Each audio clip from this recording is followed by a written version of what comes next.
नमस्कार, मैं हूं नेहा शुक्ला। फरीदाबाद में एक लड़की को मनचले आशिक ने गोली मारकर मौत की नींद सुला दिया। कांग्रेस के वरिष्ठ नेता रणदीप सिंह सुरजेवाला ने हरियाणा की मौजूदा खट्टर सरकार पर ऐसे में आरोप लगाया है कि बीते 2 सालों में हरियाणा में महिलाओं के खिलाफ होने वाले अपराधों में 45% का इजाफा हुआ है। और तो और पूरे प्रदेश में कानून व्यवस्था पूरी तरह से चरमरा रही है। हरियाणा के फरीदाबाद में निकिता मर्डर केस ने एक बार फिर हरियाणा की आत्मा और देश की आत्मा को दहला दिया है। बीकॉम का पेपर देकर आई निकिता हरियाणा की बेटी को जिस प्रकार से गुंडों ने दिन दहाड़े कत्ल कर दिया, बाकायदा वीडियो बना, परंतु पुलिस नाम की कोई व्यवस्था थी ही नहीं। कहां गुम है खट्टर सरकार? बेटियों के साथ इस प्रकार से हो रहा अनाचार और हत्या। और केवल यही नहीं, होमगार्ड के जवान जुगल किशोर को इसी प्रकार से गोली मार दी जाती है। एक और दुकानदार को गोली मार दी जाती है। क्या बेटियां इसी प्रकार से सुरक्षित रहेंगी खट्टर साहब? हरियाणा में 2 साल में 45% महिला अपराधों में बढ़ोतरी हुई है। हरियाणा गैंग रेप में देश में 1 नंबर पर है, केवल 2.5 करोड़ की आबादी का प्रांत। शर्म आनी चाहिए ऐसे मुख्यमंत्री को, और शर्म आनी चाहिए ऐसी जजप्पा और भाजपा सरकार को। क्या बेटियां इस प्रकार से महफूज होंगी? क्या बेटियां अब बीकॉम का पेपर देकर अपने घर नहीं जा सकती? इस प्रकार से दिन दहाड़े हत्याएं होंगी? खट्टर साहब, चेतिए, जागिए। बदमाशों को पकड़कर सीमित समय में सजा दीजिए, नहीं तो आए दिन खबर अखबार की सुर्खियां, टेलीविजन की सुर्खियां केवल और केवल बेटियों पर होते हमले से भरी पड़ी हैं। ऐसी सरकार को एक दिन भी गद्दी पर बने रहने का अधिकार नहीं। काश खट्टर साहब आपके बच्चे होते तो आप जानते कि इस प्रकार की वारदात बच्चे के साथ हो जाए, बेटी की दिन दहाड़े हत्या हो जाए, इस प्रकार से दुकानें लूट ली जाएं, तो फिर परिवार के मन पर क्या बीतती है। अब भी उठिए, जाइए निकिता के घर, मरहम लगाइए और 30 दिन के अंदर दोषियों को सजा दिलाइए। हरियाणा का रोम रोम खट्टर साहब ये चीख कर आपसे कहता है। चंडीगढ़ पीजीआई की ओपीडी 2 नवंबर से सशर्त खोली जा रही है। नॉन कोविड मरीजों को अब फोन पर पहले रजिस्ट्रेशन कराना होगा। साथ ही ओपीडी के समय 50 मरीज की ही जांच की जाएगी। ओपीडी का वक्त सुबह 8 बजे से लेकर 9:30 बजे तक का निर्धारित किया गया है। पीजीआई के प्रवक्ता डॉक्टर अशोक ने कहा है कि ओपीडी के मरीजों को फोन पर भी गाइडेंस दी जाएगी। पीजीआई में ओपीडी बीते मार्च से ही बंद था। आम दिनों में ओपीडी में 10,000 से ज्यादा मरीजों को देखा जाता है। हरियाणा सरकार ने नया परिवार पहचान पत्र बनाने की प्रक्रिया में अहम बदलाव किए हैं। अब परिवार का एक ही सदस्य कॉमन सर्विस सेंटर पर जाकर पूरे परिवार का पहचान पत्र बनवा सकता है। सरकार के हालिया निर्देश के मुताबिक परिवार के सभी सदस्यों का आधार कार्ड होना अनिवार्य है। 18 वर्ष से ऊपर की आयु वाले सदस्यों का मतदाता कार्ड साथ लेकर आना होगा। परिवार में जिन सदस्यों के पास जन्म प्रमाण पत्र हैं, उनका जन्म प्रमाण पत्र साथ लेकर जरूर जाएं। लेकिन अगर जन्म प्रमाण पत्र नहीं है तो कोई भी प्रमाण पत्र लेकर जाया जा सकता है। 21 वर्ष से ऊपर के सदस्य के बैंक खाते की कॉपी भी दस्तावेज के साथ देनी होगी। बीपीएल कार्ड धारकों को राशन कार्ड की प्रति जमा करानी पड़ेगी। जिन सदस्यों का पैन कार्ड बना हुआ है, उनका पैन कार्ड फोटो स्टेट कराकर देना होगा। दिव्यांगता का प्रमाण पत्र जिनका बना हुआ है, उसकी प्रति जमा करानी होगी। और इधर हरियाणा में बीजेपी और जेजेपी की गठबंधन सरकार को 1 साल पूरा हो गया और इस खुशी में सीएम मनोहर लाल खट्टर ने विभिन्न जिलों में करोड़ों रुपयों की परियोजनाओं का ऐलान किया। पंचकुला जिले को भी सीएम ने 14 विकास परियोजनाओं का तोहफा दिया। भारतीय जनता पार्टी और जेजेपी की सरकार बने हुए 1 साल पूरा हो गया। इस 1 साल के अंदर हरियाणा में विकास की दृष्टि से सैकड़ों नहीं हजारों काम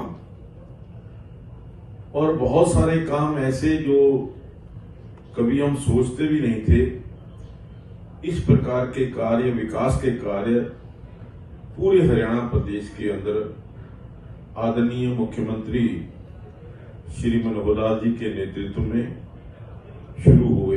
वहीं कुरुक्षेत्र वासियों को भी 67 करोड़ की राशि की योजनाओं की सौगात दी गई।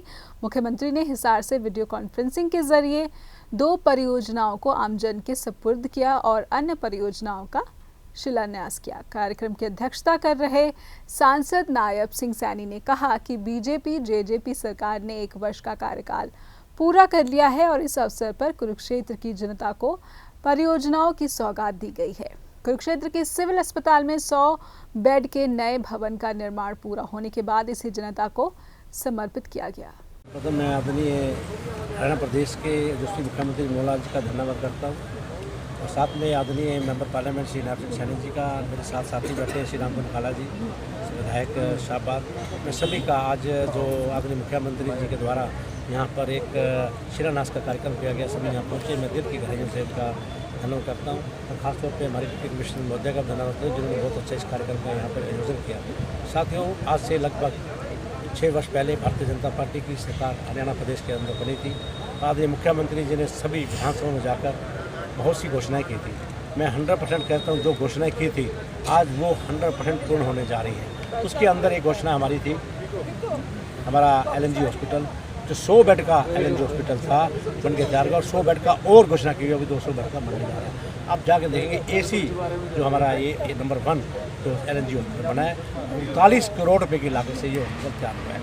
और बहुत सी चीज़ें मैं पहले भी बनाई हैं। अब ये देखो आपके सामने सिंथेटिक ट्रैक्स किस प्रकार से इस होटल में बना है, ब्रह्मस को चलता पानी, रोज का रेलवे ट्रैक बहुत बड़ा प्रोजेक्ट का। अभी हमने पिछले दिनों में बहुत समय से इसकी निर्माण चल रही थी कि 5 फाटकों को खत्म करने के लिए हमने 227 करोड़ रुपये की लागत से एलिवेटेड ट्रैक्स का जो है पूरा हो चुका है, उसका टेंडर लग चुका है। उसका काम हम अगले महीने आदरणीय मेंबर पार्लियामेंट में इसका उद्घाटन करेंगे, उसका काम शुरू करा देंगे। सीएम मनोहर लाल ने हिसार से ही सिरसा को भी 12 विकास परियोजनाओं की सौगात दी। इनमें से करीब 54 करोड़ रुपए की लागत से तैयार 5 परियोजनाओं का उद्घाटन और 7 परियोजनाओं का शिलान्यास शामिल है। सांसद सुनीता दुग्गल ने इस दौरान कहा कि मुख्यमंत्री ने 1 साल गठबंधन सरकार के पूरा होने पर पूरे प्रदेश को 100 करोड़ रुपए की योजनाओं की सौगात दी है। उन्होंने कहा कि भले ही सिरसा में भाजपा का कोई विधायक नहीं है, बावजूद इसके किसी भी भेदभाव के अगले 4 सालों में विकास की गति को और बढ़ाने पर जोर दिया जाएगा। देखिए, मैं पूरे प्रदेशवासियों को आज जो है हरियाणा सरकार का 1 साल पूरा होने पर बहुत बहुत धन्यवाद करना चाहती हूँ, बहुत बहुत मुबारकबाद देना चाहती हूँ और शुभकामनाएं देना चाहती हूँ। और जिस तरह से आदरणीय प्रधानमंत्री जी ने जो है वो पिछले दिनों यहाँ पर लाल डोरा में हमारे सभी ग्रामीण जो वासी हैं उनको स्वामित्व दिया था, और इसके साथ साथ आज हमारे आदरणीय मुख्यमंत्री जी ने जिस तरह से 100 करोड़ से भी ज़्यादा की जो विकास की योजनाएँ हैं वो पूरे हरियाणा प्रदेश के अंदर जो है आज उनका शिलान्यास किया है, तो मैं बहुत बहुत उसके लिए धन्यवाद करना चाहती हूँ। जिसके तहत जो हमारा सिरसा जिला है उसमें भी 54 करोड़ रुपए जो हैं उससे जो है इनॉग्रेशन और फाउंडेशन स्टोन जो हैं आज लगाए गए हैं।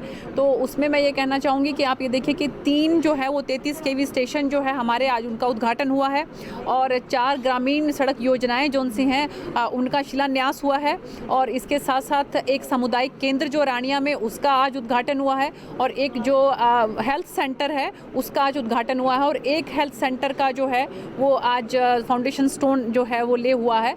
तो इतनी सारी योजनाएं जो हैं आज जो है हमारे सिरसा वासियों को सौगात के रूप में आदरणीय मुख्यमंत्री श्री मनोहर लाल जी की तरफ से मिली हैं। तो मैं सभी सिरसा वासियों को इस बात के लिए बहुत बहुत मुबारकबाद देना चाहती हूँ। हम पूरी कोशिश कर रहे हैं उनको समझाने की, और समझ भी रहे हैं। धीरे धीरे जो है हमारे किसान भाई समझ रहे हैं कि जो ये तीनों कानून है वो उनके फायदे में है।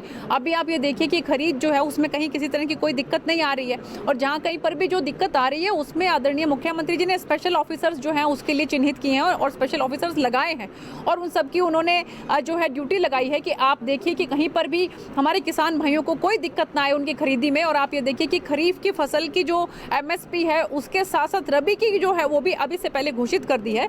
तो मुझे लगता है कि हमारे किसान भाई धीरे धीरे इन बातों को समझेंगे, और जो विपक्ष के लोग हैं जो कांग्रेस पार्टी बरगलाने की कोशिश कर रही है उनकी बातों में नहीं आएंगे।